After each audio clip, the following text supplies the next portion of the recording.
Good day, everybody. I'm Anna Plotkin. I'm Director of the Continuous Professional Development at the University of Toronto. And today we are having community of interest in genitourinary pathology. Just a reminder, please mute your microphones. And at the end of the session, you'll be getting evaluation forms. And please fill it, as we always read the forms and we try to fit our next meeting with your requests. Today, the meeting is moderated by Dr. Rola Saleeb from St. Michael's Hospital at the University of Toronto, and we have a truly amazing opinion maker keynote, Dan Berney, and I think the terrific thing, I was following him since I was a resident. He has a very fine sense of humor that I'm really looking forward for the rest of the day that will be staying with us, and he's an amazing speaker, so we're truly thrilled. Rola, the floor is yours. Thank you, Anna. I'm very excited to introduce Dr. Berney. So Professor Berney is an internationally recognized pathology expert in GU cancers. He works at the Royal London Hospital and receives referrals nationally and internationally for his opinion. He was co-editor of the 2022 WHO classification of GU cancers and has published over 320 papers with an H-score of 87 and over 20,000 citations, and he's the editor-in-chief of Histopathology. Thank you so much, Dr. Berney, for agreeing to be our guest speaker today, and the floor is yours. That's very kind of you. I mean, honoured by the invitation. I've never been to Toronto, so I do hope I get nearer than this at some point, but it's a great pleasure to speak to you. This is my presentation. What I'm going to do today is I'm basically going to talk. So, I mean, I don't know whether, Rola, if you want to moderate any questions or queries, have we got a chat facility or anything? We have a chat, and up to you, like week after each case, maybe we can open it for questions. Yeah, but put some questions. That's absolutely fine. Yeah, we can have a think. The first two cases are related in a weird way, as you'll see. So what we're going to do, first of all, I'll talk about a little bit about more. I actually work at two hospitals which form a united trust. They were merged as an entity in the 90s. I don't know if everyone has ever been through hospital mergers before, but they're the most horrendous experiences you can ever undergo. It's like a big war. And it's a pity. These things have settled down now, but these are two venerable hospitals. The one on the left, this is St. Bartholomew's Hospital. This was founded in, wait for it, 1123, making it one of the oldest hospitals in the country. And it's got some amazing things in it, which I'll show you in a minute. The one on the right is the Royal London Hospital. The Royal London Hospital was founded in the 18th century, but it's the oldest medical school in the country. So between them, I'm very lucky to work at such venerable institutions. The reasons why you might know them, St. Bartholomew's Hospital is where Sherlock Holmes works. If you ever watch Sherlock with Benedict Cumberbatch, he jumps off the pathology block at the end of one of the episodes. The one on the right you might know because it's where the Elephant Man was, John Merrick. If you've seen the film at all, David Lynch. It's an old film now, but it's an amazing thing. The other thing to say about these two hospitals is that St. Bartholomew is one of the richest part of the world, being in the square mile, and the Royal London Hospital is one of the poorest parts of London, and they're about 2 miles apart. If I bring anyone to London, I always walk them between the two because it's an eye-opening experience. This is the big fresco in St. Bartholomew's Hospital. It's under renovation at the moment. It's by Hogarth. It's Hogarth's biggest painting. It's Christ healing the sick at the pool at Bethesda, and everyone has great fun working out who's got what disease. There's a blind man there, broken arm here, headache there, maybe a case of cretinism there, and everyone has great fun deciding on this. And really, I hope above all things, I'm a practical pathologist who tries to be patient-centered and think of what this means for the patient. But we'll come through that at the end. I'm also known, of course, I have to put in my little bit about histopathology, which I will be editor of for another year. So do send stuff to the journal. We love practical pathology that that is of interest to all general pathologists. So I'm going to present my first case. Now, just to put you out of your misery, we're going to stay in the testis today. This is basically what I'm known for. This, by the way, is the outside of St Bartholomew's Hospital, with the only statue of King Henry VIII in London on the top of the gatehouse. So please come and see us. But that's my standard background slide. So let's start off. 34-year-old male, mass in testis, orchiectomy specimen. I mean, so many cases of testis just start with that, don't they? So it was a 55-year-old tumour filling most of the testis. Only one slide was available, and I'll tell you why later. So this is the slide. I think you can see there are low power. There are sort of two different elements here. There's a lobulated tumour, solid-looking tumour there. Some slight breakdown in the slides here, and a more solid component as well.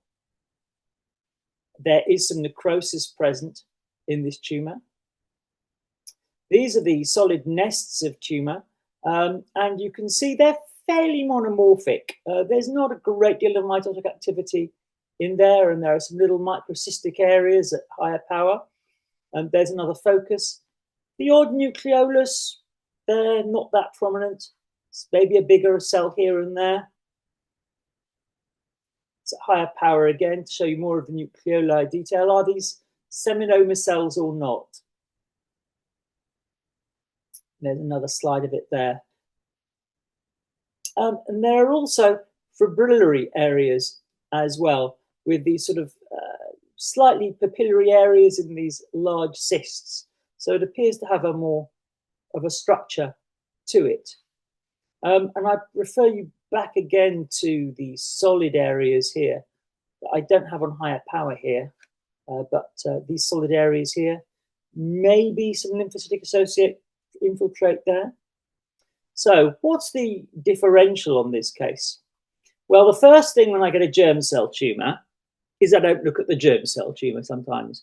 I look and see whether GCNIS is present, germ cell neoplasia in situ.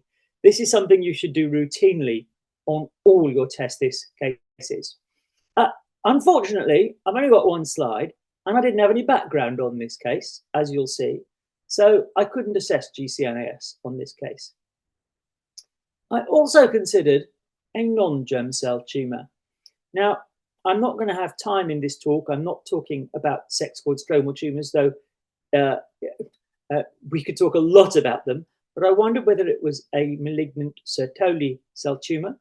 I hope, if you haven't, you should read Andy Acosta, who is a brilliant pathologist and a good friend, his recent paper on inflammatory nested sex cord tumour that is probably what was previously called a malignant Sertoli cell tumour. And the third one is the germ cell tumours.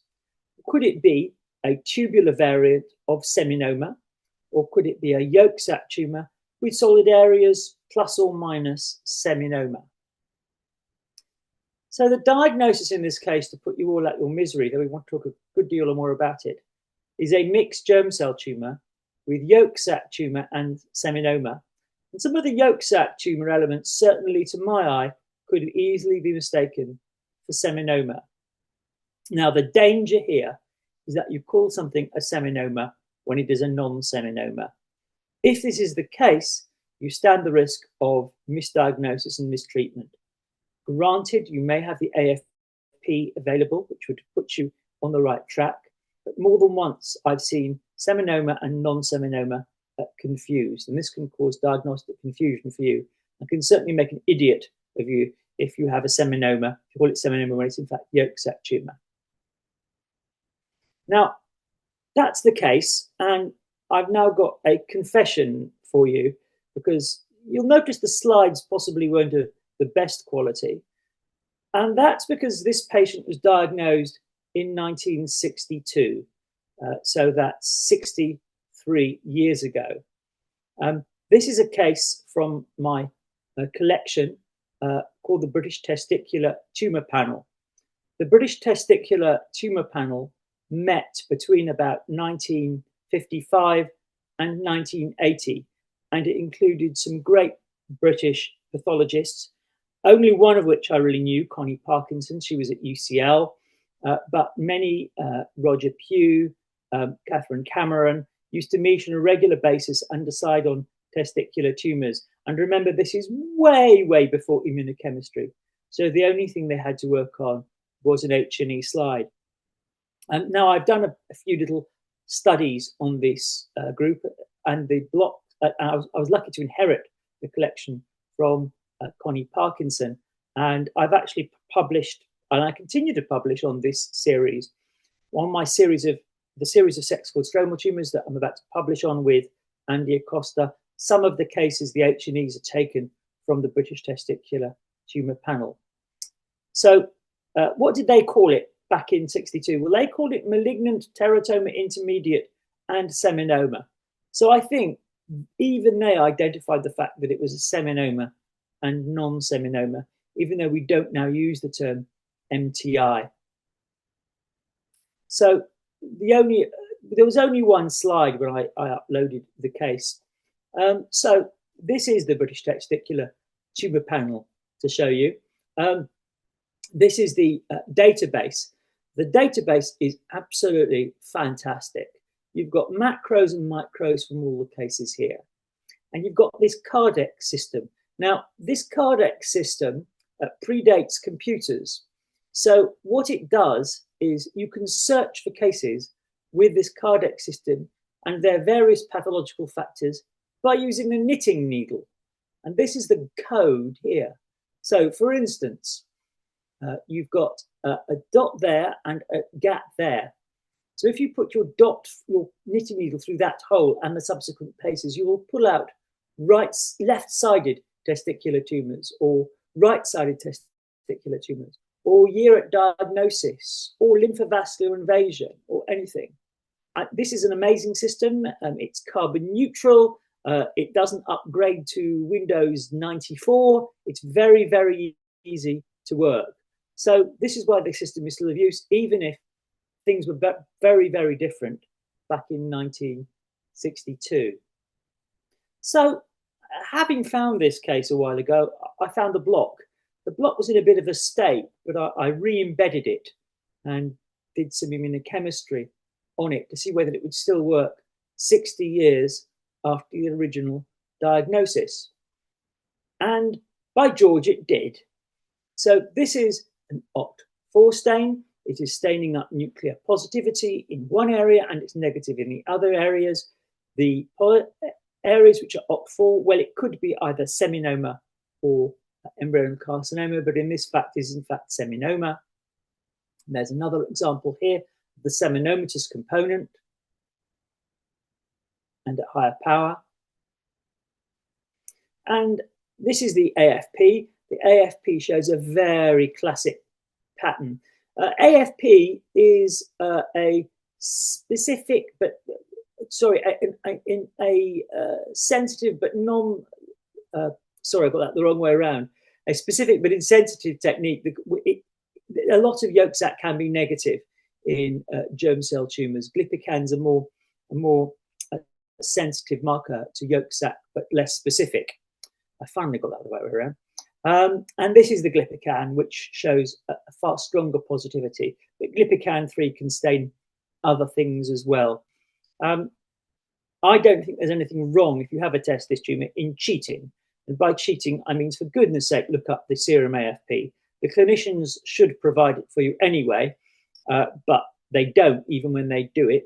Sometimes they've taken off a testis without doing any markers, which is a crime. Other times, occasionally, you'll get someone who has a acute rupture with an unsuspected tumour, or a torted testis with an unsuspected tumour. And then, of course, they're forgiven because you wouldn't expect them to measure the tumour markers then. But always look them up just to double check yourself. I think it's a really good practice if the clinicians haven't provided you with an AFP. So what was the clinical course of this case in 1962? Well, he was referred to the Royal Marsden Hospital and he developed a subclavicular pathological lymph node. He had radiotherapy. I don't know to what, it just says he had radiotherapy in the notes that we've got. And he had a very old-fashioned chemotherapy called busulfan. Multi-agent chemotherapy had not come in at this stage in 1962. He developed breathlessness and visual disturbances, sadly, had multiple metastases, and died in June 1963, a year after diagnosis. I want you to think how far we've come in medicine since that time. A germ cell tumor is now 95, 98, even 99% curable at an early stage. And even if at a later stage, you are more likely not to die than to die. So it's an area where we've made a huge difference to young men. And being a common tumor with many lives, I think multi-agent chemotherapy has saved many lives from this nasty disease. Yeah, he had a PM as well, and we had mets in the spleen, left lung, kidney, adrenals, and vertebrae. Amazing number of PMs that occurred back then. So we have a great clinical annotation to these cases. I don't often use this for research, but I felt the need to share this case with you too, as it's so amazing, I think, and gives us a background to germ cell neoplasia. So having given you my first case, I want to talk about when it's important, yolk sac tumor, when do we need to be alert, what are the variant histologies you can see, how it fits in with the current WHO classification, and a little bit of history as well, and pictures to amuse you. The yolk sac's a complicated bit of anatomy, extra embryonic thing, and there are a number of different types of the annual the yolk sac, mesenchymal parts that we need to think about. So this is going back for over 100 years now.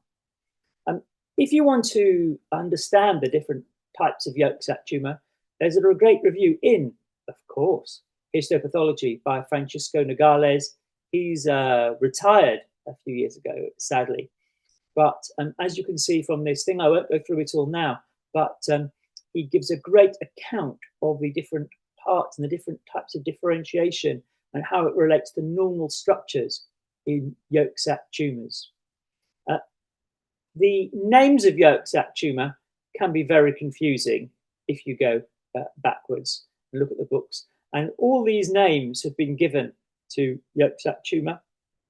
It was thought to be of mesonephric origin at one time, papilloendothelioma, orchioblastoma, all old-fashioned names that are now known to be the many faces of yolk sac tumor.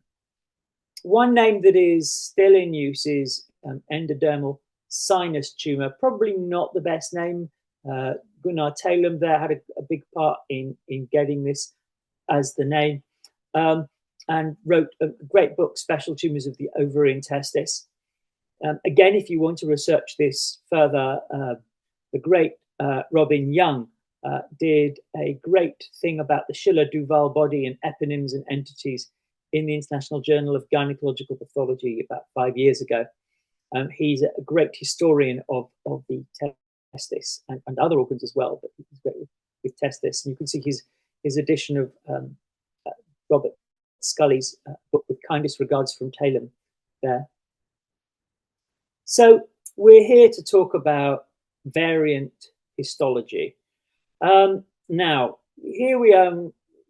All pathologists are either splitters or lumpers. Now, I try to be a lumper, but being in testicular pathology, you can't help being a splitter sometimes. I hope some of you remember Monty Python and the cry of splitters from the Judean people's front and the people's front of Judea. We might return to Monty Python later on, but there are a huge number of different patterns you can see about yolk sac tumor. Are they important? Some are, some aren't, but it's important to know about the different patterns so you can recognize them when you see them. So let's just have a quick trundle through of them. The endodermal sinus version, of perivascular or festoon is really epitomized by the Schiller-Duval body, when you've got a central core vessel and a core of mesenchyme in a cystic space. So you can see these central cores here, and at higher power, here's a more recent one, I think, of one of my cases with this central vessel, this festoon of cells around the outside. Now, there are mitoses there, but in general, these cells are more monomorphic on the whole than embryonal carcinoma cells, or seminoma cells for that matter, and they sit in this cystic space. This is, I had to put in this from Robin Young's article. This is Dr. Schiller and Dr. Duval. If you read Robin's article, it goes into a huge detail about why the eponym was chosen and whether it was entirely appropriate. So the reticular type has this sort of nested arrangement. You can see here with these thin little cords, like a little mesh or honeycomb, as I've said there. At higher power, this is often associated with PAS positive hyaline globules, which is most common, I think, in this variant, but can be seen in any yolk sac tumor.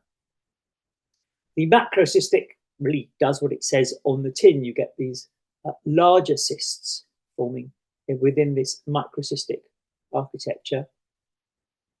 Papillary. The papillary form is not uncommon.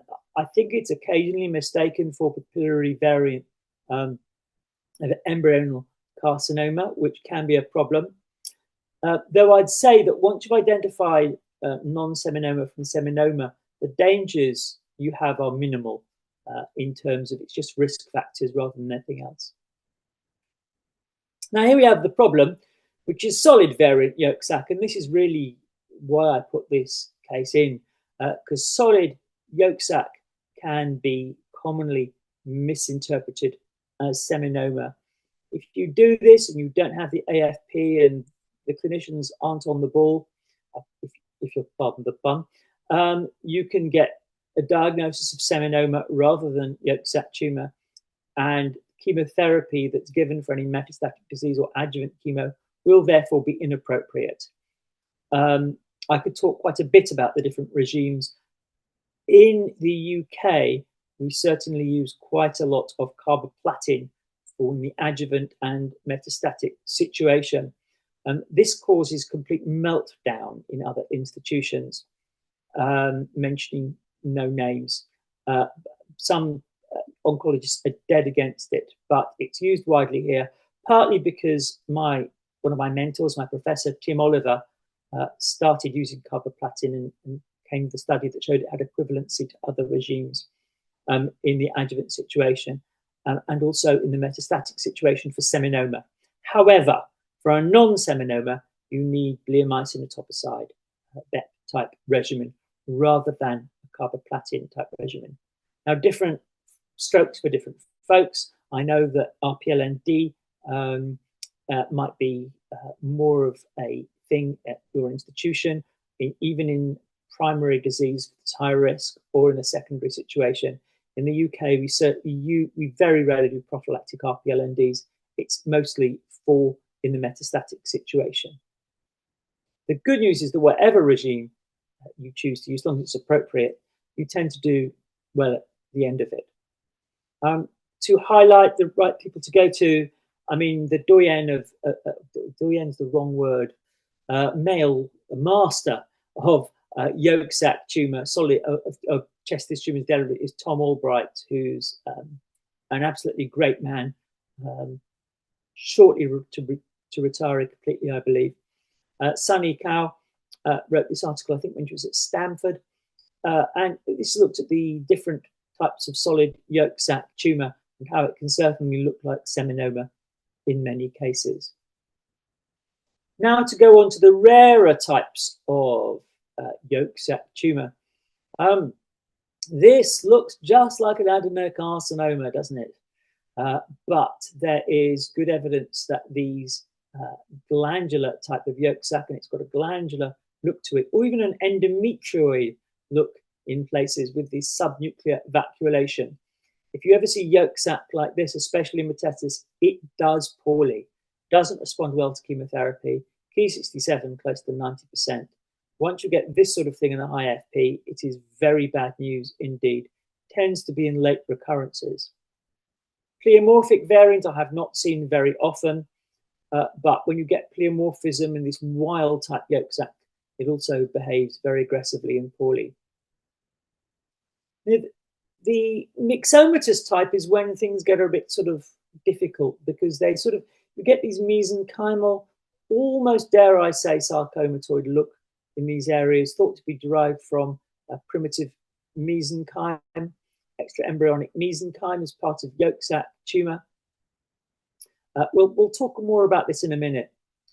And the rarer, the very rare, and I must confess, I've never seen a good case of this, but this is, I mean, Tom Albright and Rob Young could only come up with 3 cases, which tells you all you need to know how rare this polyvesicular vitelline type is in the testis. It's got this sort of multiple cysts all together. So I've never really seen a convincing case myself. The hepatoid variant I have, this is another one that can occur in late recurrences and can fool you in a metastatic situation that it's another tumor. It's still yolk sac tumor. And finally, sarcomatoid variant. It appears that many tumors that have gone sarcomatoid retain glypican-3. Some show AFP expression, but not always, and they have cytokeratin expression. So this raises the possibility that these are not, some of the sarcomas are not sarcomas, they're yolk sac tumor that's gone off. Here's another example there of a yolk sac tumor that's gone off with glypican-3 positivity. So the spindle cell pattern of yolk sac tumor or sarcomatoid, believe it or not, you can actually get differentiation towards skeletal muscle and cartilage. We're sort of merging almost with a teratoma here, haven't we? Aren't we? The parietal type has this characteristic pattern of this basement membrane-like material that's laid down, very distinctive. I haven't seen it very often. Again, it appears to have a very aggressive morphology if you see this. Mixed with other elements, it can look extremely pretty. Here we have polyembryomatous differentiation. This is called diffuse polyembryoma. You see this much more commonly, where you get this little lacy yolk sac next to the beefy embryonal carcinoma with much bigger cells, trying to recapitulate the earliest stages of the embryo. This is another example from me, and you can see the embryonal elements are staining up for CD30, whereas the yolk sac tumor is negative for CD30. You can equally have used OCT4 in this situation. I have to show this. This is in the WHO book, actually. This is one of my best pictures of an actual embryoma, really. And you can see you've got the yolk sac here, you've got the embryonic plate forming the embryonal carcinoma, and you've even got at the bottom a bit of early choreo type differentiation with syncytial trophoblast there, cytotrophoblast, making a primitive embryo. So all the types of the primitive embryo are recapitulated in this picture. It's an amazing sight. How can anyone say that testicular pathology isn't the best pathology there is? I'm sorry. Nothing's better than this. Here's another example of all the mixed elements. And of course, you very rarely find a pure yolk sac tumor in the primary situation. It's nearly always mixed with other situations in adults. We can talk about kiddies later on. But in the adult, yolk sac, a pure yolk sac tumor is a rarity. It's normally mixed with other elements. Things that it might be mistaken for. This isn't yolk sac tumor. This is the signet ring variant of seminoma. It's a slide of Tom Albright's. And you can see that it's got this typical seminoma morphology. How do I know it's a seminoma morphology? Well, there's often a sort of polygonal nature to these cells with a straight edge and a little rounded bit and a straight edge and a rounded bit. They've got this sort of smudgy nucleoli, and they've got the lymphocytic association with them. So they can quite often, if you look, become signet ring. I'm not someone who says don't do immunochemistry on a germ cell tumor. I think it's perfectly reasonable to do immunochemistry if you're in doubt.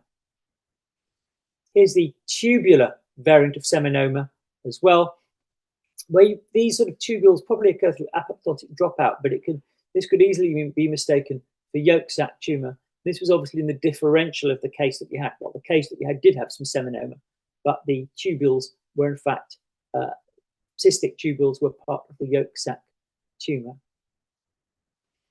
Immunochemistry to sort this out. Well, a yolk sac tumor is OCT4 negative, and seminoma is OCT4 positive, and seminoma should be Glypican negative, and yolk sac should be Glypican positive. So those markers should fairly easily sort it out. AFP definitely should be seminoma should be AFP negative. Cytokeratins, they're largely negative, but can occasionally be positive just to fool you.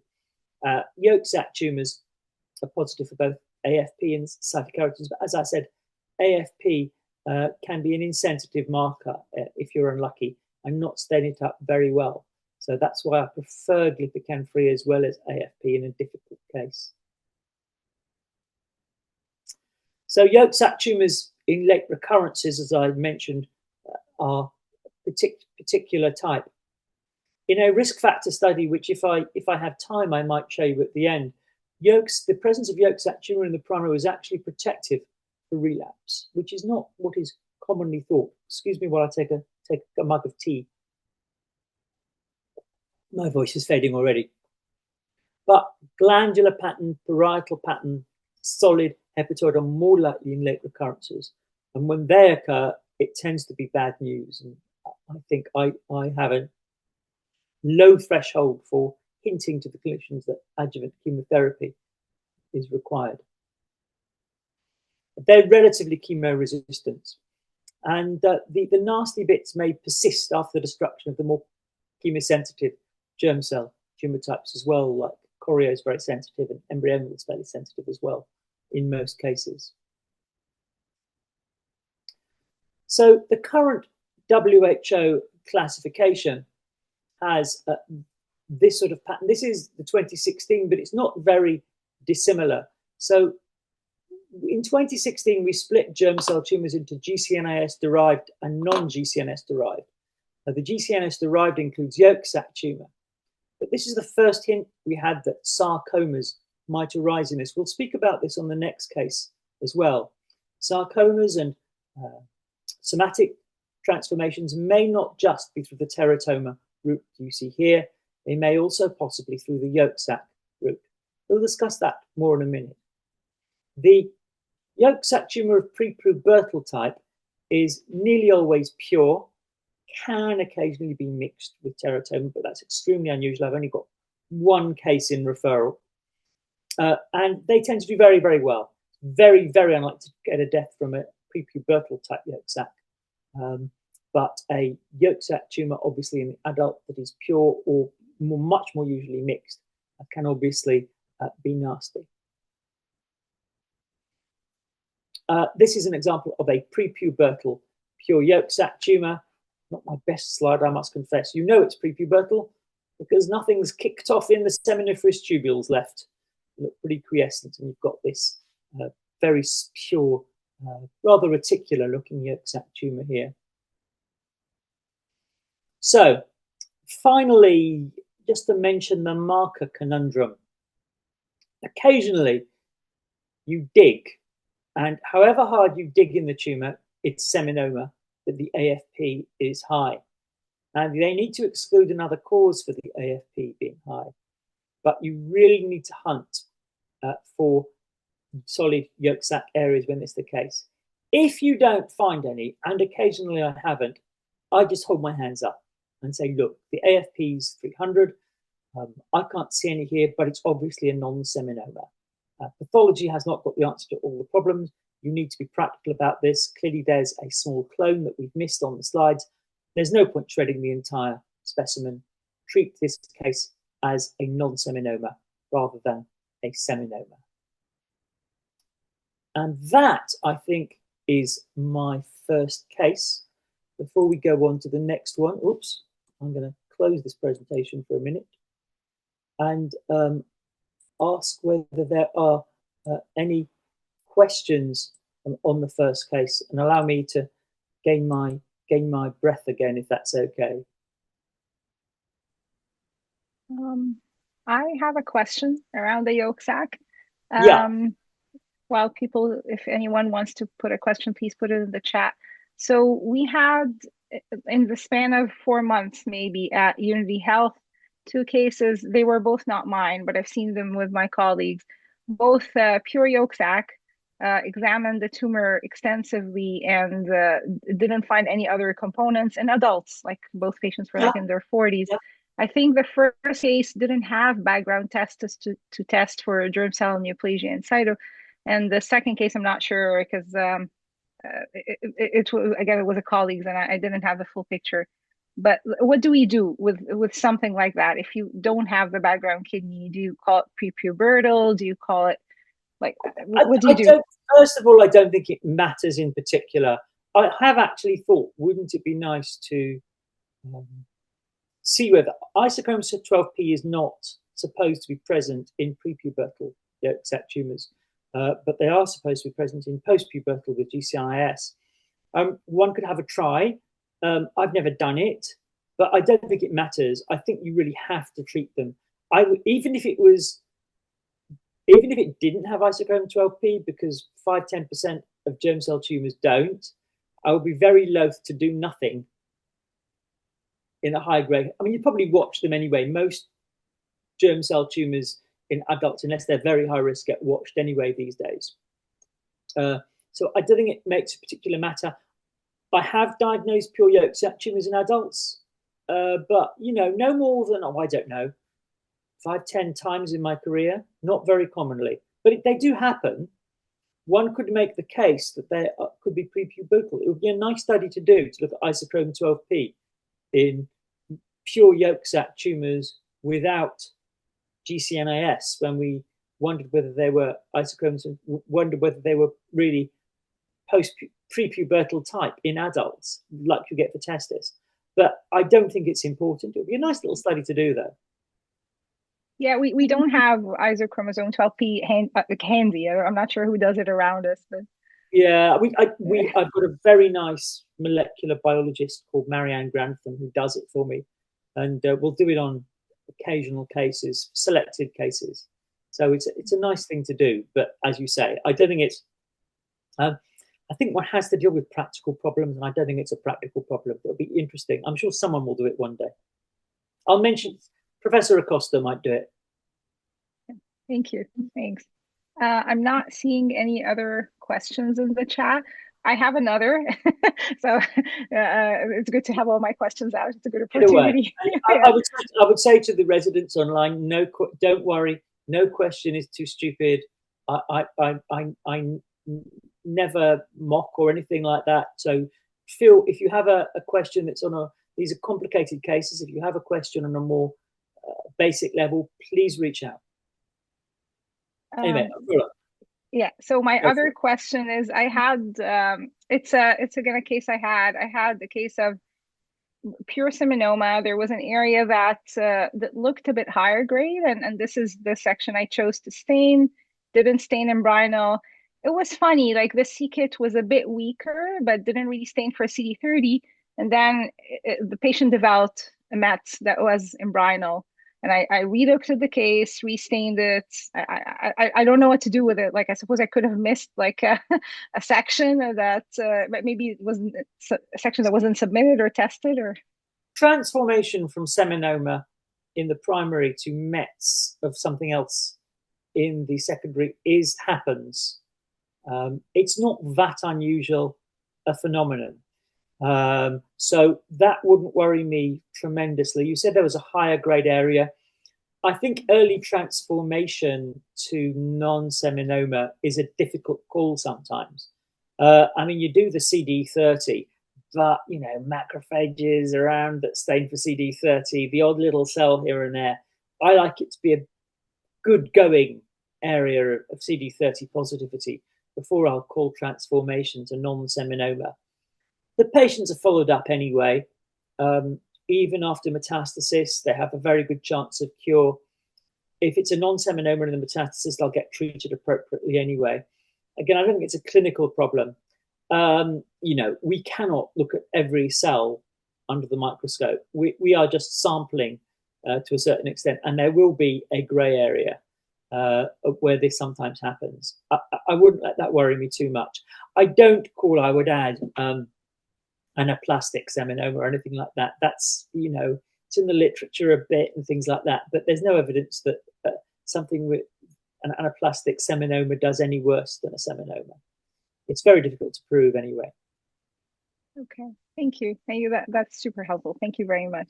So Pleasure. I don't see anything in the chat. So they're all being let's move on. Shy. Yeah, they're all real being shy. Yeah. Maybe next case. Yeah, thanks. It's all right.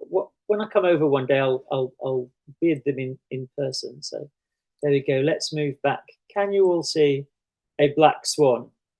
Yes, we can. Fantastic. So the black swan hypothesis, basically it's the same as the Sherlock Holmes things. When you've excluded the improbable, whatever left, once you've excluded the possible, whatever remains, however improbable, is true. And that you may think, you know, all swans are white and black swans don't exist. But all you've got to do is see one, and suddenly they exist, and your world might change in this. So I'm going to show you the next two cases are both black swans, really. And they show you how one case can begin to change the way you think about things. So here we are, a 35-year-old with a retroperitoneal mass, which was excised here, as you can see. At higher power, it's got a very unusual pattern with these lymphocytes, but you can see these sort of big, they almost look granulomatous, but they're not. They look more like neoplastic cells with abundant pink cytoplasm in the background. And at higher power, you can see the lymphocytes with occasional bigger, very intensely staining cells here. Some with nuclear pseudo-inclusions or inclusions there. Another sample. You can tell this isn't this is a better stained slide, being not from 1962. And occasionally it's got a slightly spindled appearance.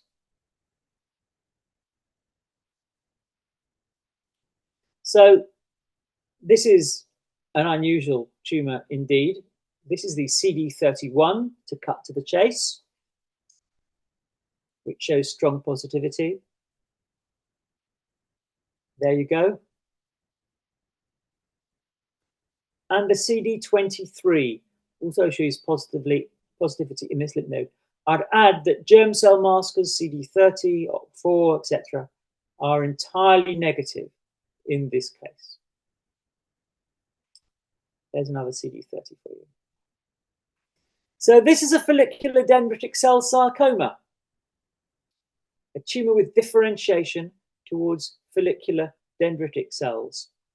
So there have been a few publications here. This is a rare tumor, generally scattered case reports in small series. It could be nodal or extranodal, most commonly in the cervical area or mediastinally.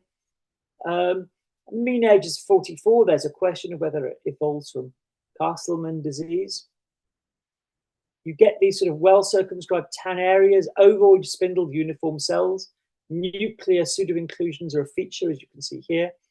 Syncytia will storiform pattern, and the mitotic count is low. This is a rare tumor.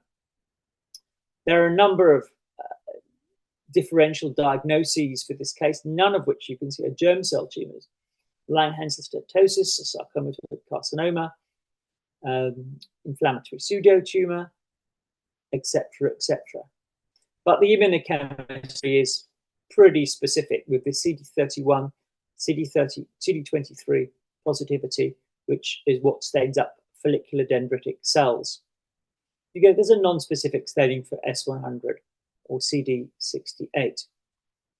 Molecular pathology is mixed pattern. I'm giving you there are some with BRAF mutations. There's loss of some other chromosomes, but complex karyotypes. I've given you some references there to look at ModPath from the great Jason Hornick, good friend of mine, and some other examples as well. One from histopathology about 10 years ago, looking at BRAF mutation in these tumors. Prognosis, usually indolent, recurrence common, can become aggressive. If it's bad prognosis, if it's bigger, abdominal like this one is, pleomorphic increased mitoses. Treatment, really you aim at complete resection, but there are mixed reports. Okay, so those are the follicular dendritic cells, just to remind you, present in B follicles, mesenchymal in origin.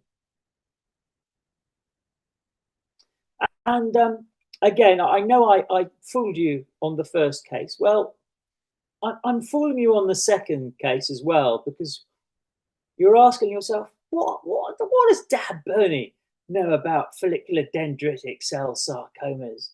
This is not his area. He's never published on it. He doesn't know what he's doing. Why are we listening to him? Well, I want to talk to you a bit about somatic transformation. This case is in a man who had a previous germ cell tumour. This was quite a high-risk germ cell tumour, non-seminoma.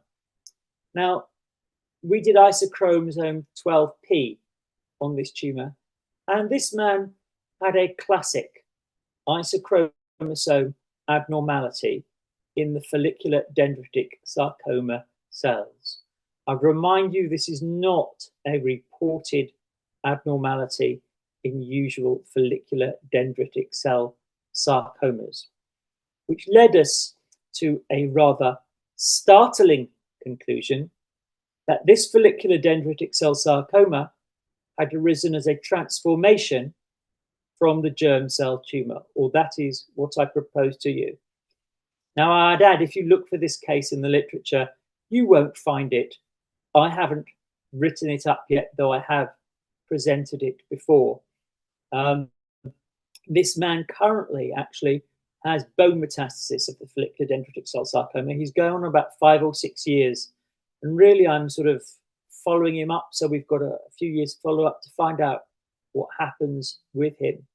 This is an extraordinary and unique case, which, if it is true that this arising from the germ cell tumour, raises a whole can of worms and possibilities as far as transformation is concerned. So can hematologic malignancies evolve in germ cell tumours? Well, the answer is they can, and there's a whole range of germ cell, hematologic malignancies that have been proven to arise in germ cell tumours. I would add that they are nearly all in extratesticular germ cell tumours, though, which make this an extra unique case. One of my challenges in this case was getting the clinician to refer it to the right place, because with a name like follicular dendritic cell sarcoma, they think the soft tissue doctors should look at it. If they sent it to a soft tissue team, and the soft tissue team ran round and round in circles before referring it to the hematological team, who came it back to me again and ran round in circles. So some things don't fit into easy categories. So there we go. Somatic germ cell, somatic transformation. We're going to talk a bit about transformation with a starter on this rare case. And to show you, to convince you that when you get transformation in a germ cell tumour, anything goes. Anything can happen. Expect the unexpected. So this is an extreme case of that, in my opinion. So what about somatic malignancy in general? It's a minority of patients with metastatic germ cell tumours. Most have recurrence of other types, but it strongly affects the disease course in the metastatic session, with increased number of relapses, decreased relapse-free survival, and decreased overall survival. What can you get in late recurrences? Well, apart from an FDC sarcoma, which is unusual, you get other things. The most common things, you get different range of sarcomas, occasionally carcinomas, what used to be called, and I put a C later there, primitive neuroectodermal tumours. We'll come back to PNETs, and nephroblastoma or Wilms type transformations.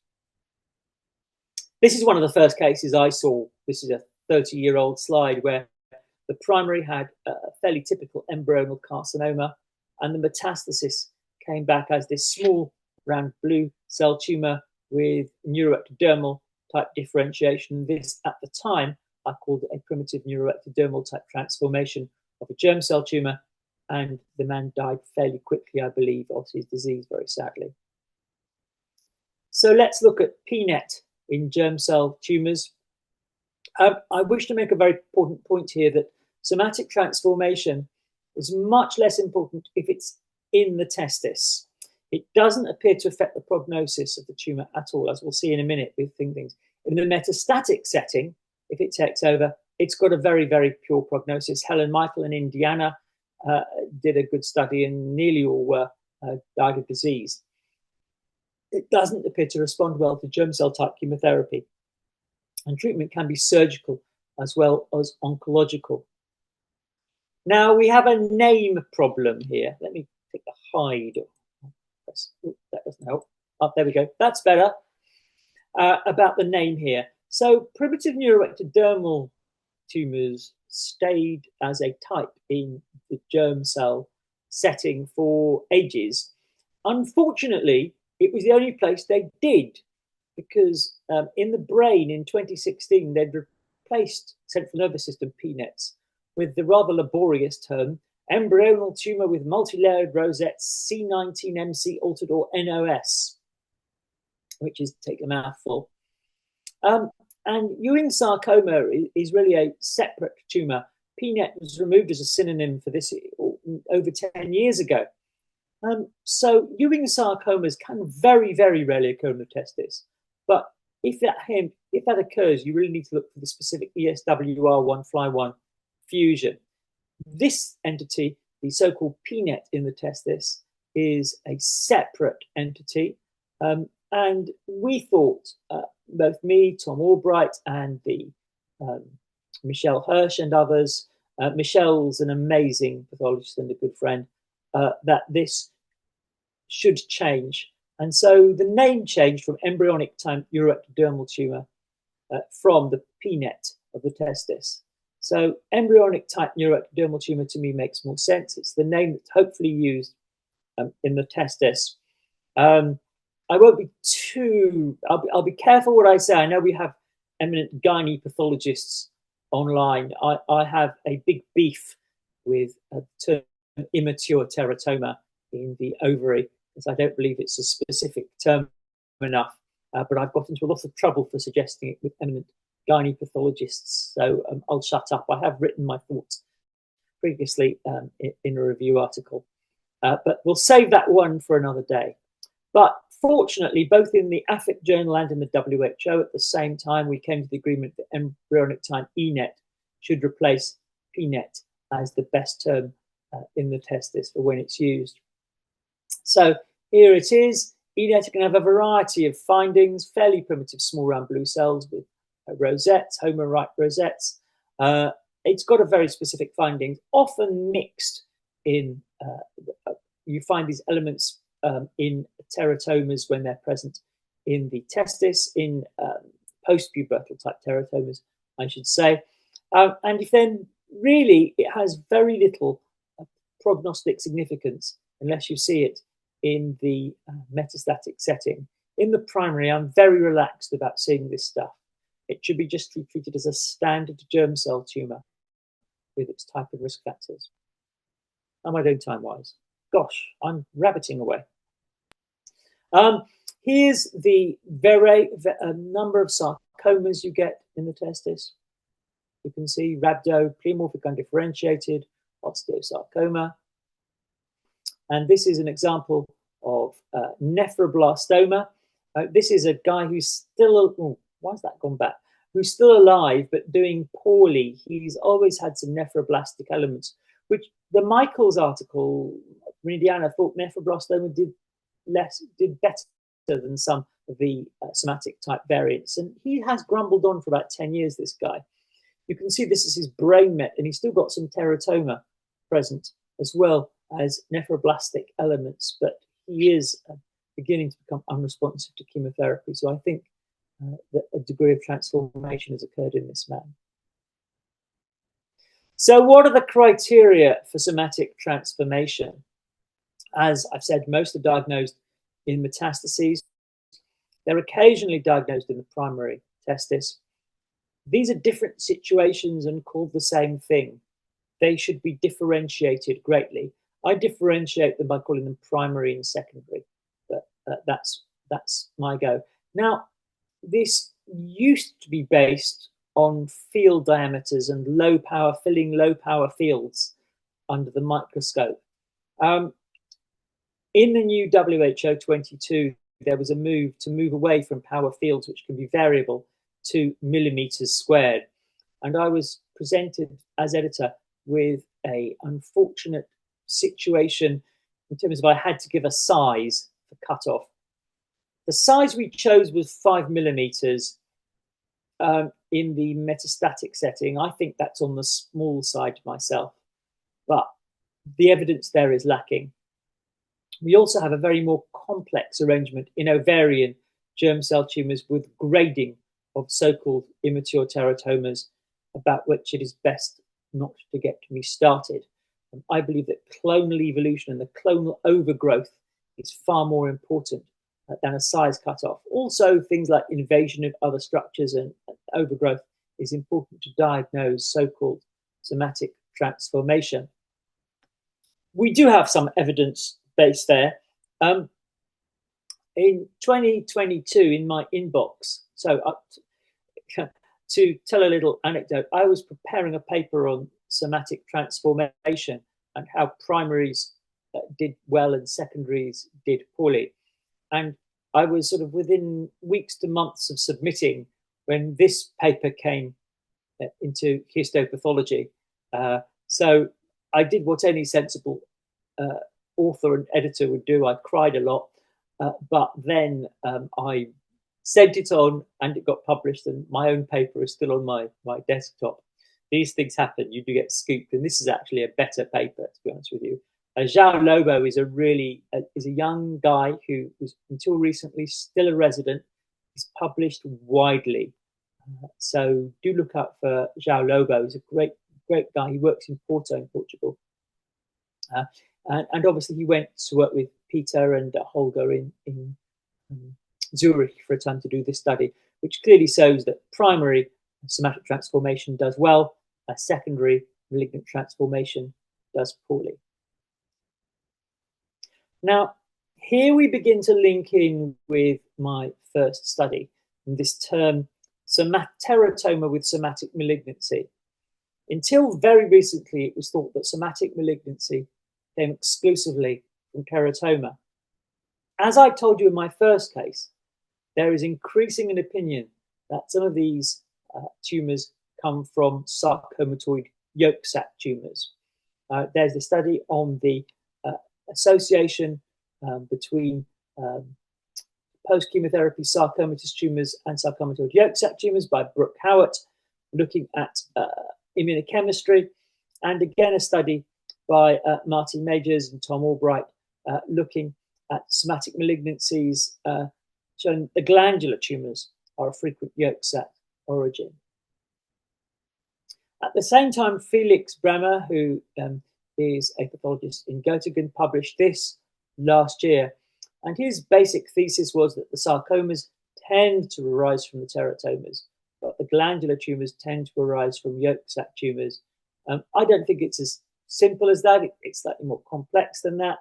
And this is an article by Andy Acosta in 2022. I think it's Mod Path, looking again at the molecular sequencing of the tumor, and they showed that these tumors had a specific range of abnormalities that suggested many of them were, again, yolk sac tumor, and many of them showed more hallmarks in relation to germ cell tumor than they did to the secondary. In that, for instance, rhabdomyosarcomas that had arrived in germ cell tumors do not have classic rhabdomyosarcoma type translocations or gene fusions. Similarly, all the other ones. These transformed tumors are in fact very, very related to the original germ cell tumor, and this may be the best way to treat them.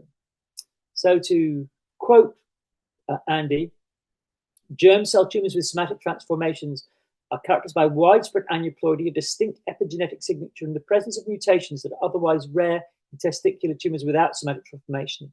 But the similarity of the mutational and DNA methylation profiles of different types of SM suggests the identification of SM components could be more important than their precise histologic subclassification.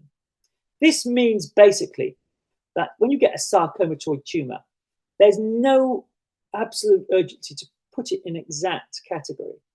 That it's more important to suggest it shows sarcoma-like morphology than to give it an exact classification bin as in a primary soft tissue tumor. Andy and I have recently written about this, and we're actually proposing a reappraisal of the current classification of somatic type malignancies arising in germ cell tumors. We think it's a bad term. We think it might lead to these tumors being treated in some centers more like the sarcoma than the germ cell tumor. And this is not necessarily the right thing to do. And we have proposed a change in nomenclature for these tumors to, first of all, emphasize they do not always arise from teratoma, and secondly, to emphasize their strong relationship with the germ cell tumor rather than the sarcoma, and or whatever, and prevent formal classification. So somatic transformation is not always derived from teratoma, or morphology and immunochemistry, or molecular and especially epigenetic processes. This is a paper by Juan Lobo. João Lobo, again, showing he's very interested in microRNAs, showing that these tumors show microRNA expression more typical of germ cell tumors, and they lack typical sarcoma type fusions. So again, they retain their hallmarks and also obviously the presence of an isochromosome 12p. So we don't have to over subclassify, and it can be very, very challenging to put it in the right box, which is why we've proposed this difference in classification. So as opposed to somatic type rhabdomyosarcoma, we've suggested sarcoma-like tumor of germ cell origin with rhabdomyoblastic phenotype, sarcoma-like tumor of germ cell origin, undifferentiated phenotype, etc., etc. So we've put in histopathology this to see whether this new classification will run. I hope it will, as I suspect it might stop over subclassification and be a big relaxation in these difficult cases, that we don't have to absolutely fit them in a specific somatic transformation box. So that's my second case about somatic transformation. Shall I stop here? And again, how long have I got? We have two questions actually. So yeah. So first question around the dendritic. Yeah.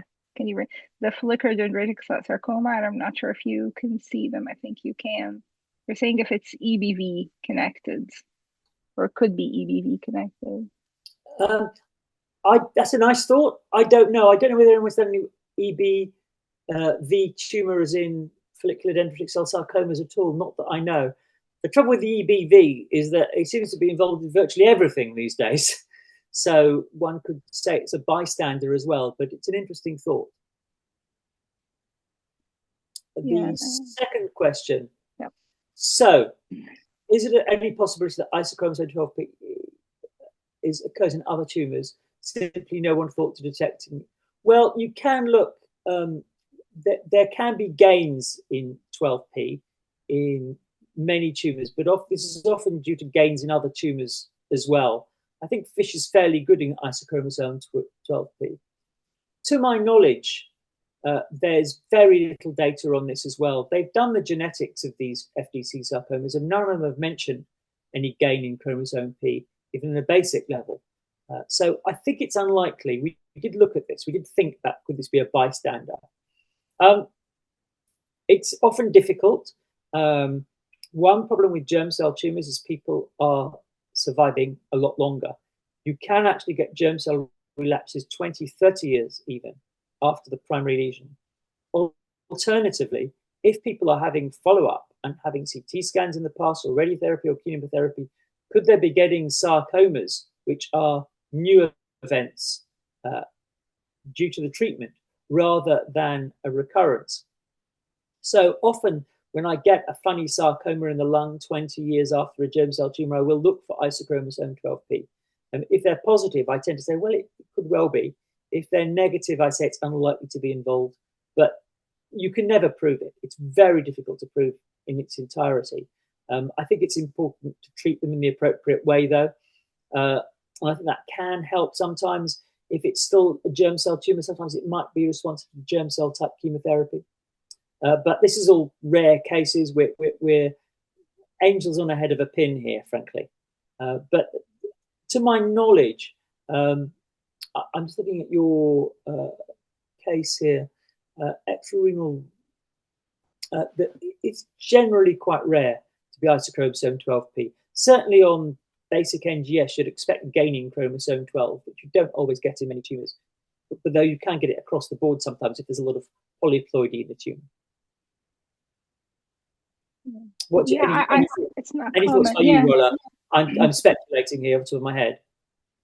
No, I agree. Like isochromosome 12p is not a common occurrence. Like I don't regularly hear of it. I know all sarcomas go molecular testing, but maybe they're not specifically tested for 12p, but they're also heavily tested in research in general. And I agree. Like I don't know. I haven't looked at it specifically, but I also haven't come across 12p in sarcoma specifically.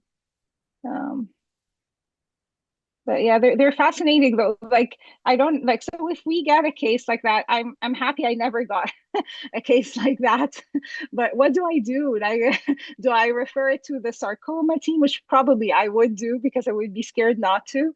Like who takes care of these patients? What in specifically just a sarcoma transformation in general, or the FDC sarcoma?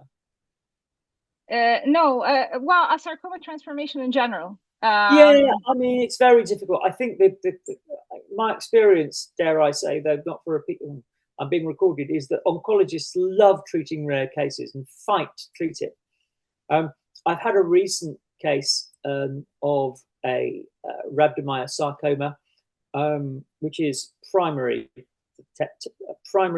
testicular rhabdomyosarcoma.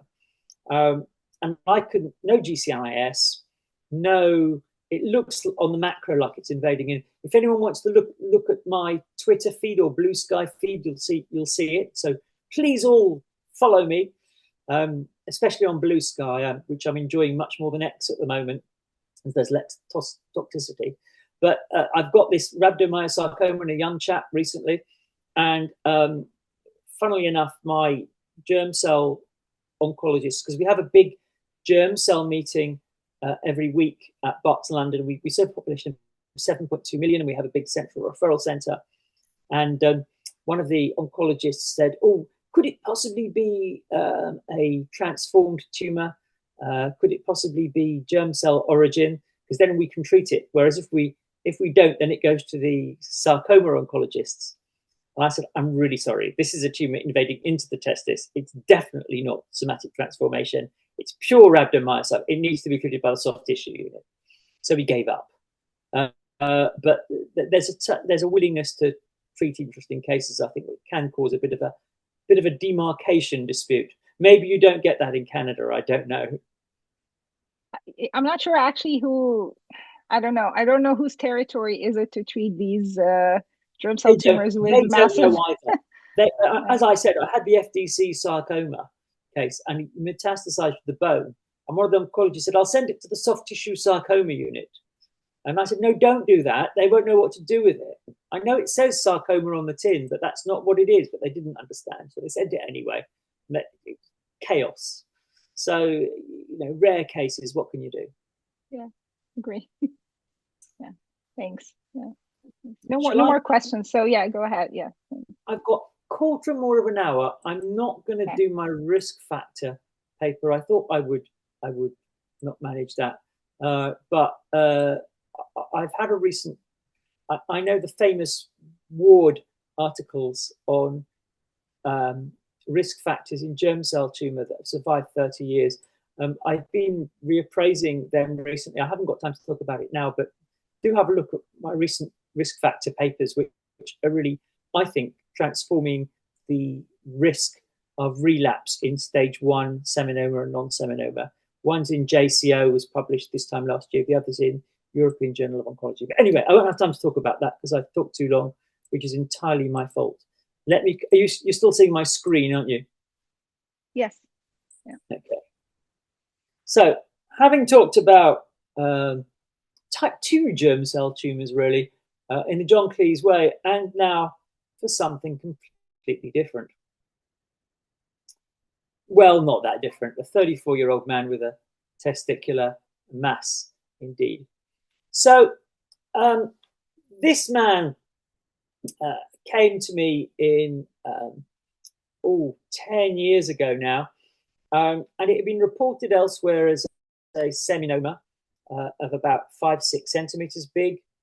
There was some vascular invasion there, actually, but I didn't think this was a seminoma. It had, first of all, atypical mitoses like this, bizarre, very rounded with a sort of speckled chromatin pattern. And it had, in some areas, big cells, intermediate cells, and small cells. And I had no hesitation in going, ha, ha, ha. When I didn't go, ha, ha, ha, I said, I'm sorry, I think this is a spermatocytic tumor. I called it at that time spermatocytic seminoma, but now, of course, we've changed the name. It's spermatocytic tumor. That's tumor, yeah. And so I called this case, and 34-year-old man, some learning difficulties, I think, and he went home, and we all congratulated ourselves. And he then developed hemoptysis. And then he came back with a mass in his chest, which was about 8 centimeters. And they showed me to this at the germ cell meeting, and I felt sick as a dog. I thought, what have I done? I've called this a spermatocytic tumor. So we decided what to do, and we decided, well, really, we need to find out whether this is a new primary or a new secondary. So this tumor got taken out. And when I looked at it under the microscope, it looked not dissimilar from what you're seeing now.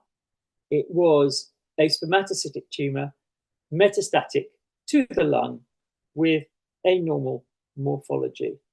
And I went, oh my God. So this case is in the literature. Here's the tumor in the lung here. This is a spermatocytic tumor with negative for OCT4, positive for c-KIT, all the things you'd expect of a spermatocytic tumor. However, we're back to isochromosome 12p. It showed isochromosome 12p. So I sent this to pathology, and it got reported as a metastatic spermatocytic tumor with hybrid genetics, breaking the rules in germ cell tumors. This is a tumor that shouldn't really metastasize, yet it did. Now, there are reports, which we put through, of a metastatic spermatocytic tumors with sarcomatoid change. The great Gregor Mikuz published one with 12p overexpression. That man was alive with metastases. Our man didn't have any chemotherapy, had his resection, and hasn't had a recurrence since, which is very interesting. So he had metastatic disease, he had a recurrence, and this is 8, 9, 10 years even since when did I publish that paper? I haven't got the date on it, I'm sorry. It was amazing. So these tumours do appear to break the rules on spermatocytic tumours not recurring. So I left this on my shelf, and recently I've become more friendly with Andy Acosta and also with Sunak Gupta and others. And Sunak was kind enough to take my case, and I had another case which was bizarre, which was somatocytic tumour with background GCNIS, which you shouldn't do. And with a group of people, Fiona McLean, Boy, Jennifer Godetsky, great names here. I'm sure you know many of them. Had got these cases to look at, to do the genomic analysis of somatocytic tumours with, and we looked particularly at cases which are metastasized, cases with a sarcomatoid component, and cases which had anaplastic areas. And what we found is, quite typically in these tumours, that they often had gains in the chromosome 12 and indeed isochromosomes if they were anaplastic or sarcomatoid. They had a number of different alterations. I'm just showing you bits of the paper. Now I know I'm running out of time a little. In some cases, we separated off the straightforward and the sarcomatoid elements. And what we found was, here you can see isochromosome 12p present in some of the sarcomatoid tumours and in some of the metastatic cases there. There was widespread gain in chromosome 9, which is known to be an event which occurs in many somatocytic tumours, but also p53 mutations were much more common in the aggressive cases. And when we did hierarchical clustering, we found out that these aggressive spermatocytic tumours behaved much more like seminomas than they did to the usual type spermatocytic tumours. So we've got another problem here in classification and prognosis. We believe there's a number of different pathways here, and that spermatocytic tumours possibly can develop an isochromosome 12p, and that might promote metastatic spread. Equally, genomic instability and p53 abnormalities might also do it. So this is sort of a new pathway. The old paradigm of type 2 germ cell tumours, adult types metastasizing, and these spermatocytic tumours is probably not entirely true. What do you do about this? Well, it's a bit difficult, isn't it? I think if you do have a spermatocytic tumour with atypical features, it is worth doing maybe an isochromosome 12p if you can, or p53 analysis. And if it is either of those two, maybe doing a longer term follow-up. At the moment, for somatocytic tumours, I mostly suggest discharge unless they have sarcomatoid elements, which is normally bad news. They're rare tumours, I know, but this seems to disobey all the rules we previously thought of on germ cell tumours. The other thing is that we also looked at the microRNA with Zhao Lobo again in these tumours, and that even under the microRNAs, the subset of these spermatocytic tumours demonstrated biological features similar to GCNIS derived tumours, and those with aggressive features had higher levels of microRNA. The highest level was in a Lev case with isochromosome 12p. So there you go. This is again a rarity, giving you an insight into pathogenesis in these tumours. It does have practical implications for possibly how we follow up somatocytic tumours. Eva Rajput-Demates, she is a pathologist who worked for years with Neil Skykerbeck, who was the original describer of GCNIS, which he then called carcinoma in situ. She was proposing this pathway. Somatocytic tumours are so-called type 3, and this change with gain of isochromosome 12p p53 mutations leading to more aggressive tumours. So those are my 3 cases that I've done for you. I'm going to allow some time on the end for discussion, because I know you've got your own cases to present.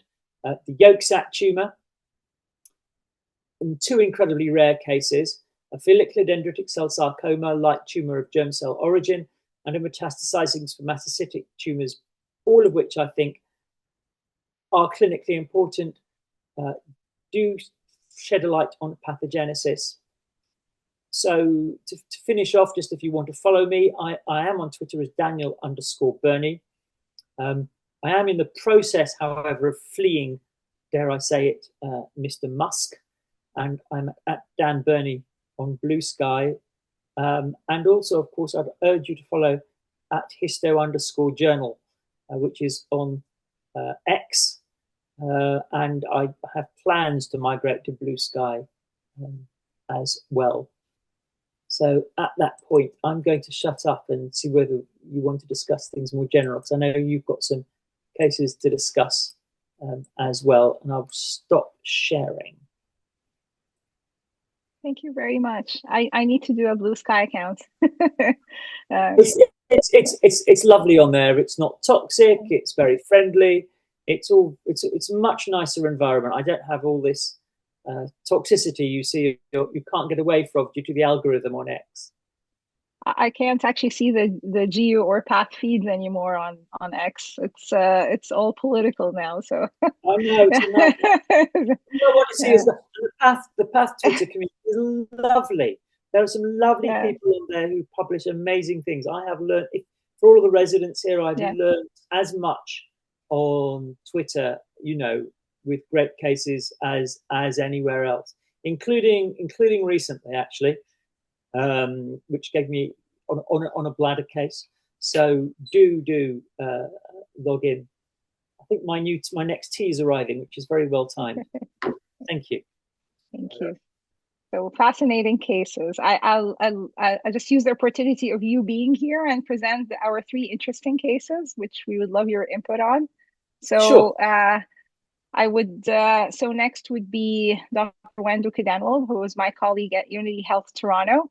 So Dr. Kidanwald has 2 interesting cases to present, and then I have 1 interesting case to present. First, I would like to thank Professor Berney for this great cases and discussion. Thank you. I just want to share 2 cases that we encountered in our service recently. The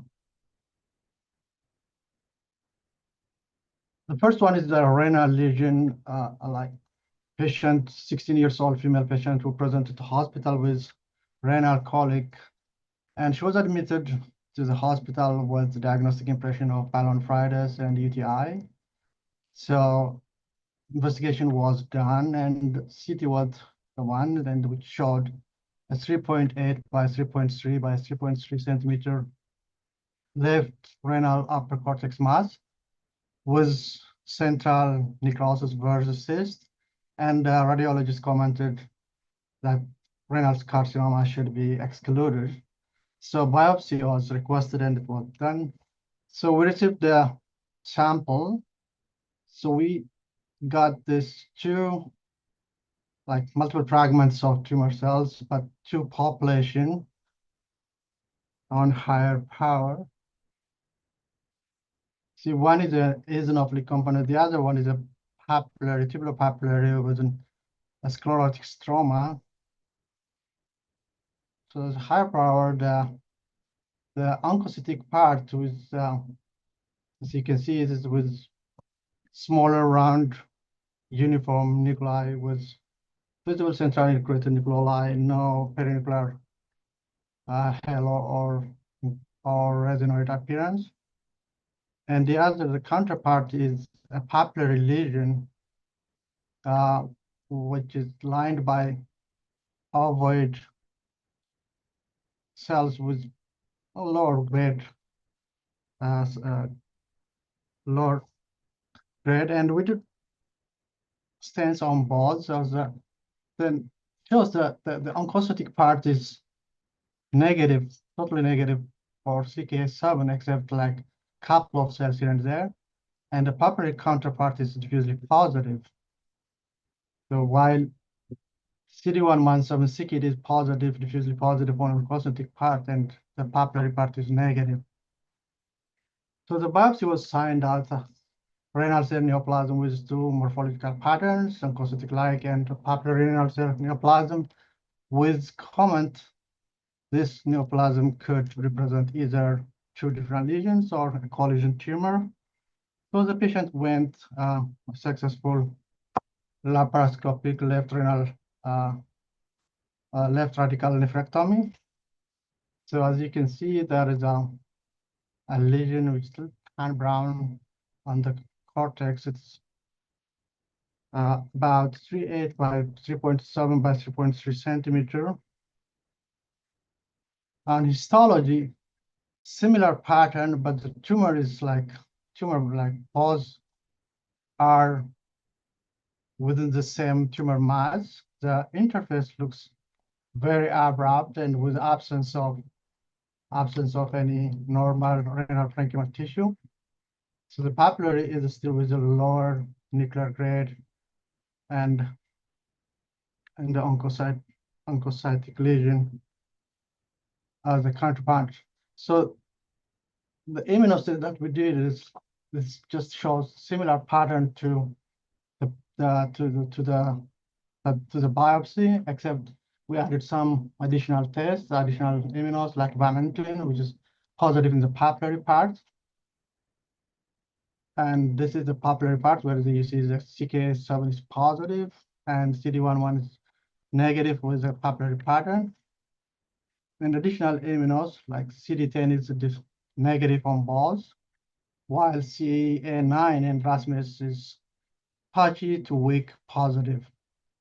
So based on histomorphology and histochemical profiles, so final diagnosis of collision renal tumor of oncocytoma with papillary renal cell carcinoma as a malignant partner was rendered. So a little bit about collision tumor. Collision tumor is a multiple tumor lineage merging into a single tumor mass. It's a rare phenomena in kidney, as you can see in other organ system. Components may be a benign or borderline, or it could be malignant, including metastasis from other organs. The most common malignant partner is at least in the literature, is a clear cell renal cell carcinoma followed by papillary RCC. So basically, the tumor on tumor cells on their interface, the transitions between the two tumor cells is abrupt and with minimal or absence of normal tissue. So collision tumor, as you see, it is explained well, is grossly a solitary mass, usually two or more than that distinct tumor cells, lineage different, so molecular profile will be different. The separating tissue is maybe minimal or none, and the tumor is generally rare, while the commonest is a multifocal tumor. Should I go to the second case? Any questions or comments, Dr. Berney, on this case before we move to the next? Yeah, thank you very much for this. That was, I'd never seen a collision tumor. I was just speculating on a few things, actually. And first of all, I must say, I get into battles with people about how biopsies are really difficult in the kidney. And I think one has to be very cautious, especially with oncocytic tumors, before you render a diagnosis. We have an EQA system, and someone make a diagnosis of LOT, low-grade oncocytic tumor, in a biopsy. And I was saying, let's be cautious about this with tumor heterogeneity. But anyway, fell on deaf ears. But I think you're lucky in a way. You managed to get, or the operator managed to get both elements in the biopsy. It was amazing. I'm speculating on what would happen if you just had the oncocytic tumor there, and you'd called probable oncocytoma. Would they have operated? Maybe not. Depending on the patient. So you're really lucky you got both elements in the biopsy. Yeah. So Absolutely. Very lucky needle. Yeah. But no, my only addition is that I'm tend to be cautious about before I'm too clever on a renal biopsy.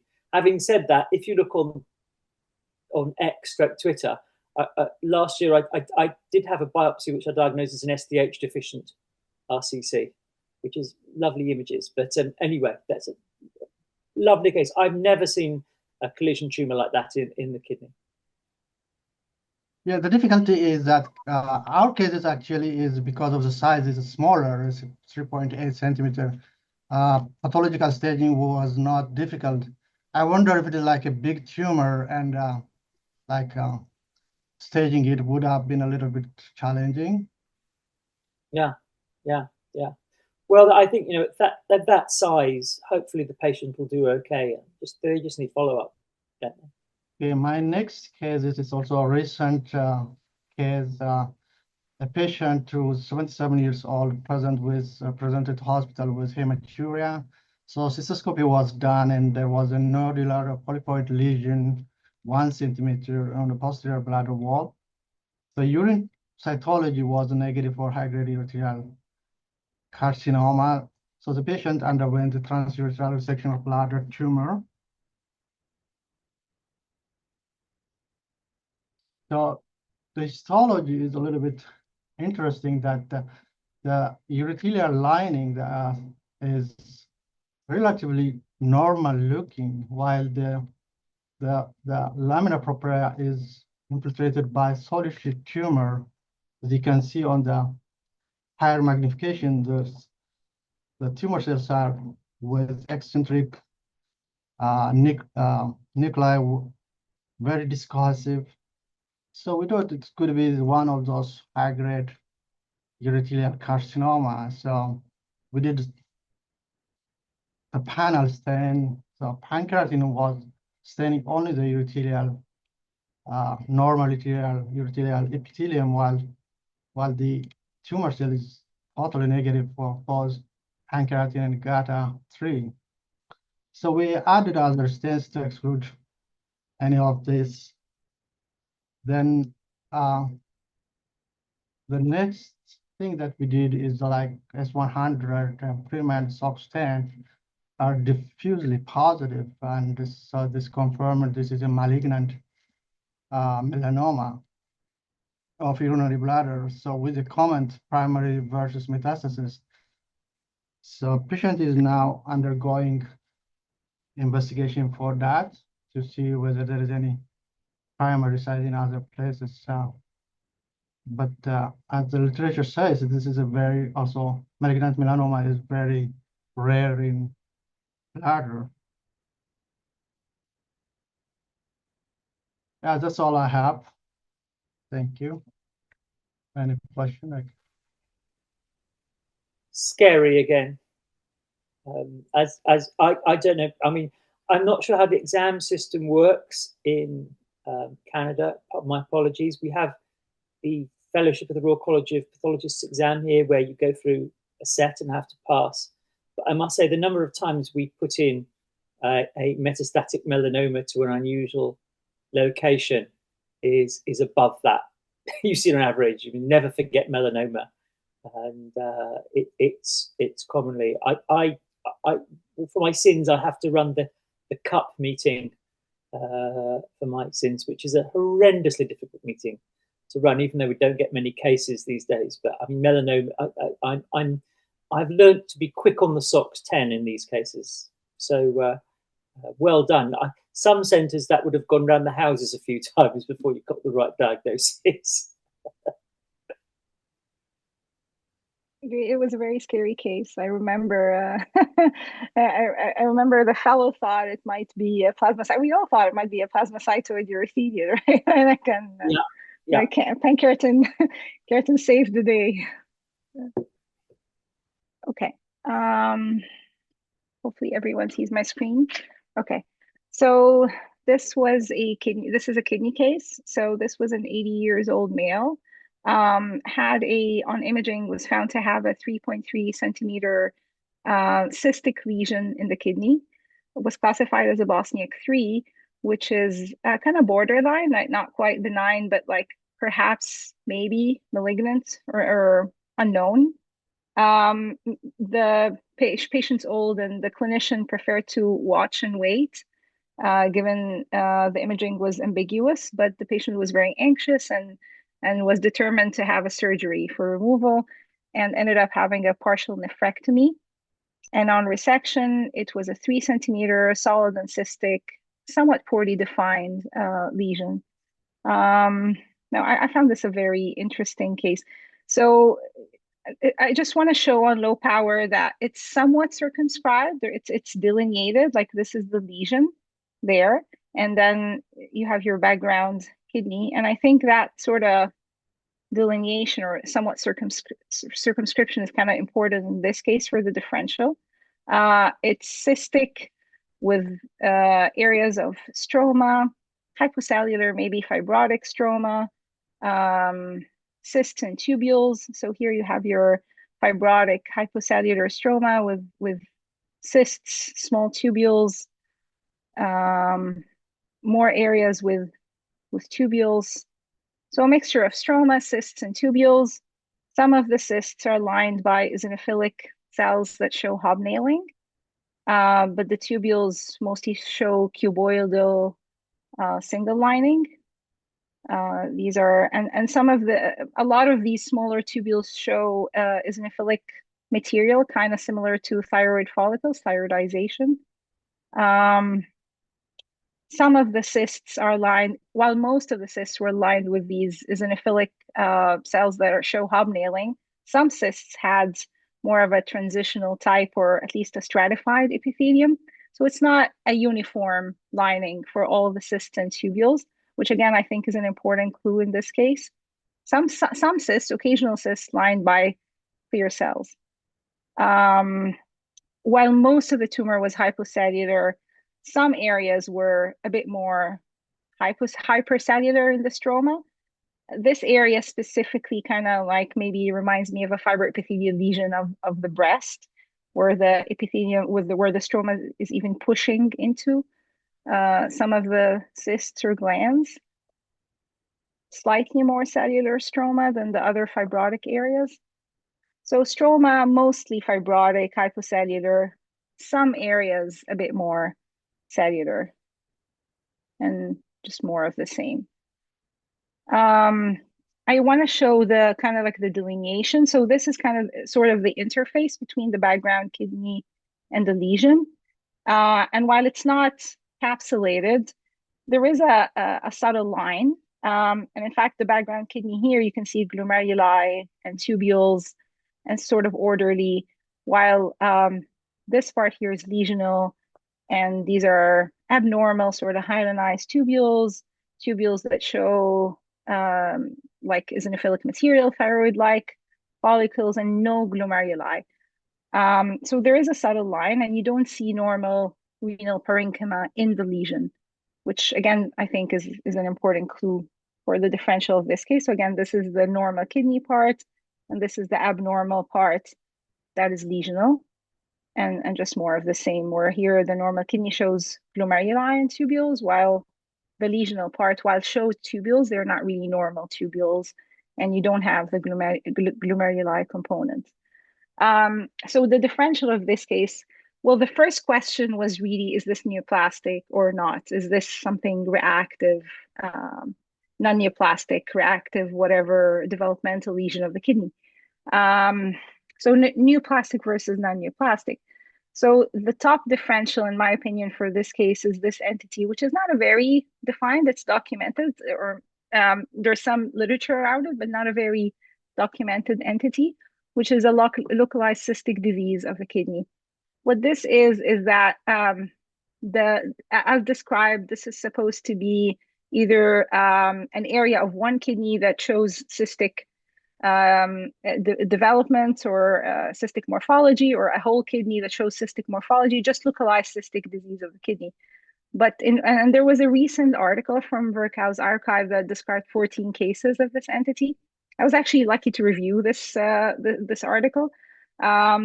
But in order to call this a localized cystic disease of the kidney, which is just a benign phenomena and not thought to be neoplastic, you have to have renal parenchyma within the cystic areas, within the septae between the cystic areas. Now here we don't have normal renal parenchyma between the areas. We don't have glomeruli. We don't really have normal tubules. Also, localized cystic disease of the kidney. All the cysts are similarly lined by either flattened, cuboidal, or denuded epithelium. They're not supposed to be lined with these more eosinophilic epithelium that shows hobnailing or some like clear cell epithelium, or all these changes that we're seeing in our epithelial areas. Also, it's not supposed to have changes in the stromal elements. Well, again, remember, our case has cysts, tubules, and stroma, and a lot of stroma with changes. So it's not a localized cystic disease of the kidney. The other non-neoplastic possibility is like a multicystic dysplastic kidney, which is more of a developmental congenital condition. Our patient is 81. He hasn't identified this all his life. It's a newly identified lesion that has slightly grown, has been stable over a few years. So it's not really the multicystic dysplastic kidney. That's usually a pediatric condition, can have primitive elements, often associated with obstructive uropathy. It's not really that. So I came to the conclusion that this is neoplastic. And then if it's neoplastic, what is our differential? The differential, of course, could be some sort of a renal cell tumor of some form or other, a cystic renal cell tumor.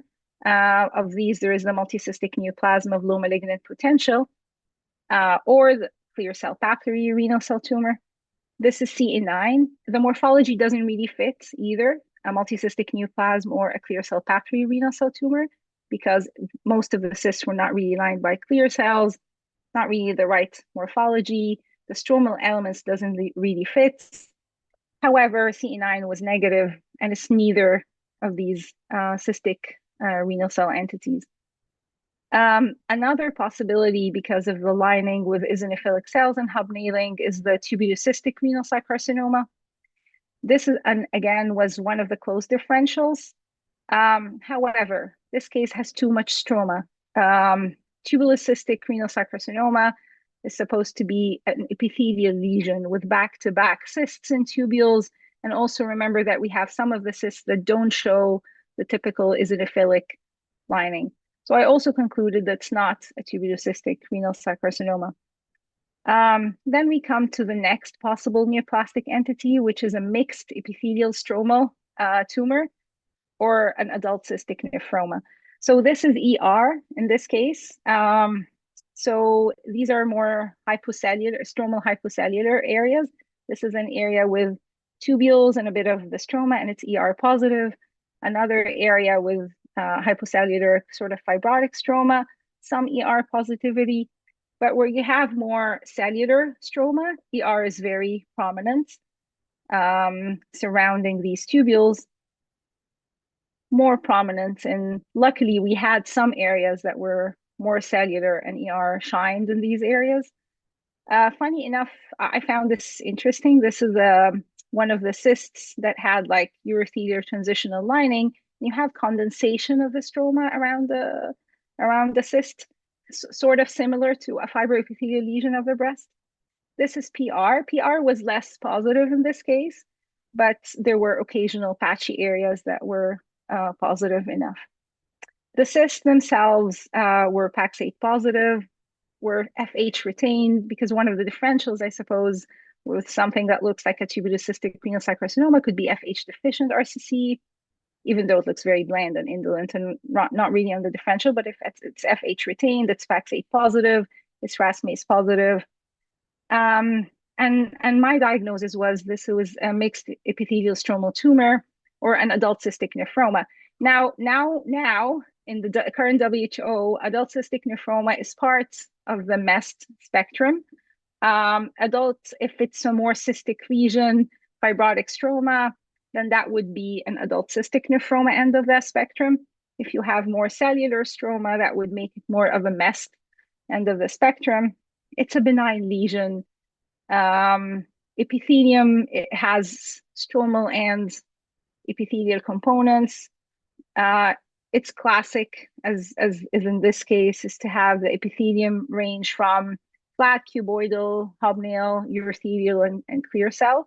That mixture of epithelial varieties is kind of sort of consistent with this entity. You also can have these small tubules that have eosinophilic material and look like thyroidized, sort of like an end-stage kidney. And stroma can have variable cellularity. They're often positive for ER/PR. It's mostly common in females. However, it has been reported in males. The male to female ratio is 1:7.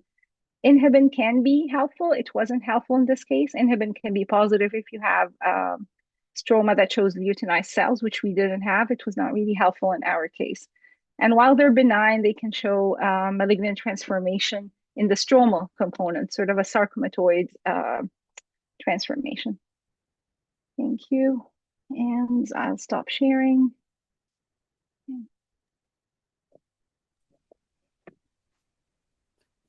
Nice case. I knew nothing about the localized tumor. You told me at first that was entirely new to me, to be honest with you. Me too. When I reviewed the article, I'm very relieved to hear that. I don't feel so out of place now. Yeah, what you do with I'm sure you're right. It looks good for mess to me. Yeah, it's a nice case.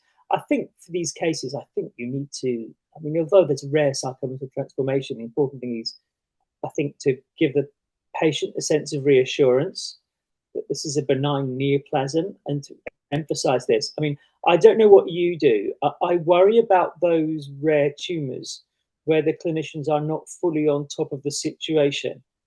And I always like to just give a little summary of what they should do as a subtle guidance. These are benign tumors, and I use something like the patient can be strongly reassured occasionally, or something like that, so they don't start doing repeat CTs every 5 minutes for metastatic disease or anything, and to strongly reassure them. I usually write in the comments. Yeah, for these rare tumors, I do the same. I usually write, particularly something new or rare, I do write in the comment that this is benign or likely benign, because we never know if it's 100% benign, but like low malignant potential or benign or behave well or something like that. I usually... I'm a bit more push. I mean, okay, if you want to see a case where if you want to see a case where I make an idiot of myself, it was that spermatocytic tumor, where I'm sure I said, discharge and it came back. But would they have done anything else if it metastasized? No. I think from a medic, I mean, I always think that once you said you've had a tumor with a low malignant potential, it does have, I'm sure in Canada as well, insurance implications and things like that. So I like to ensure that they know that this is, we can be punchy and not, let's put it like this, be as certain as we can to give the patient some reassurance, because that's the first.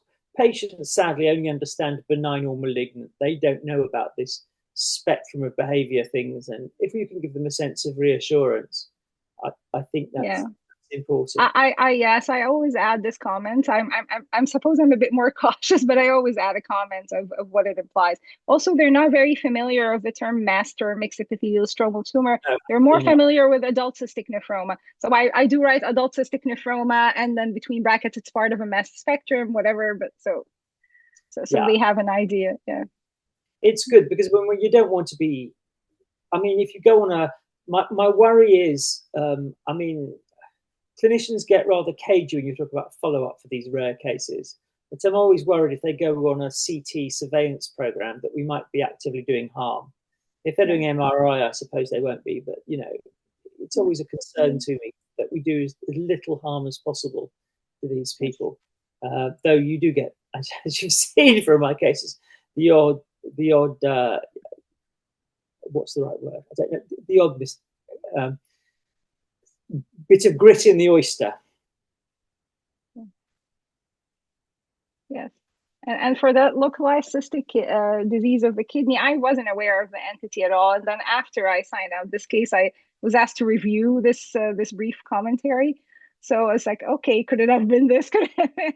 So I went back and forth, and okay, and it's, I'm convinced it's not the same thing. And but yes, I actually did stress on the authors at the time to make that differential, or stress that differential, because of this case. Yeah, I mean, speaking in as an editor, I know that reviewing is hard work, but it really helps you. I think that, I must say, being editor of histopathology for 6-7 years now has been very hard work, but the amount of things you see and do, and coming into the journal or outside your comfort zone occasionally, if you're dealing with other tumours. Fortunately, we've got a big team, but it's such an experience. So if any of you do review for journals, because it does give you a different perspective on life. I think almost everyone should review, just because it's so mind expanding and keeps you on top of your game, hopefully. Yeah, agree. Thank you. So I don't see any more questions. And if there's nothing else, I suppose we come to a conclusion. And Anna's here. I think it was amazing, and thank you so much, both Rola and Professor Berney. It was just an amazing 2 hours to spend with you. Even though I'm not doing GU, I fully enjoyed it, and thinking of all this malignant transformation really applies. Well, I poked the ovary occasionally. Yeah. Yes, it actually applies all the somatic transformations. It now applies to both ovary and endometrium. So in a sense, it was quite useful for me as well to think different ways. So thank you so much, and thank you for coming towards us and bringing your expertise. And Rola, thanks a lot for moderating these amazing events. Everybody, thank you so much for joining us, and please fill out the evaluation forms, and see you soon on other communities of interest at the University of Toronto. Bye now. Thank you for inviting me. Bye, everyone. Thank you. Thank you very much. Thanks. Thank you, Rola. I'll log off. Thanks. Thank you. Thanks. Bye-bye. Bye. Thanks.